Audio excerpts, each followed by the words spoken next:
د جبهه مقاومت مشر احمد مسعود د طالبانو دفاع وزیر ملا محمد یعقوب مجاهد سره د نظام په اړه لنډ وضاحت ورکړی دی چې ولې او د څه لپاره پوره حقیقت پر همدې ویډیو کې کتلی شئ. د ځواک پلس چینل درنو لیدونکو ښه راغلاست د نن ورځې تازه او مهم خبر ته.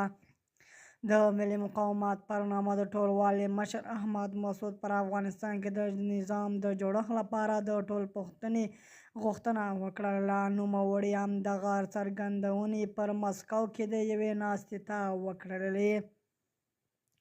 د دې د طالب له حکومت په دغه اړه څه نه دي ویلي. د افغانستان تیر راتلونکي ترمنځ پر نامنیو غونډو ته د کوربهتوب له کوند په کوربهتوب جوړه شوې دغه غونډه ته د پخواني حکومت یو شمېر چارواکي له پارلمان ځینې غړي او د سیمې ځینو هیوادونو استازي رابلل شوي وي. په روسیه کې دغه ګوند پر پارلمان کې نږدې 20 سلنه چوکۍ لري.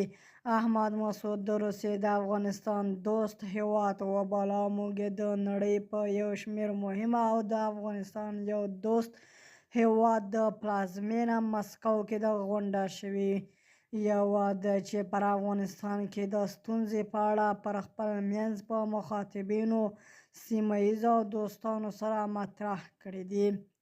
ښاغلی احمد مسعود د طالبانو پر حکومت نیوکې وکړې چې نوموړي پر ټکي له ټولنې نیمایي وګړي لږ لوست لرې ساتلي دي. له هغه د افغانستان د ټاکنو د خلکو له رایو له بنسټ د حکومت د جوړولو غوښتنه وکړه. ویلي دي چې پر افغانستان کې باید داسې حکومت جوړ شي چې هیڅوک له قانون پورته نه وي. د طالبانو له حکومت څو میاشتې وړاندې BBC ته ویلي وو چې پر افغانستان کې ټاکنو ته اړتیا نشته او پخوا له سیاستوالو او اوسېدو لپاره د افغانستان ته راستانه شي. همدغه چارې لپاره یو کمیسیون هم جوړ کړی دی.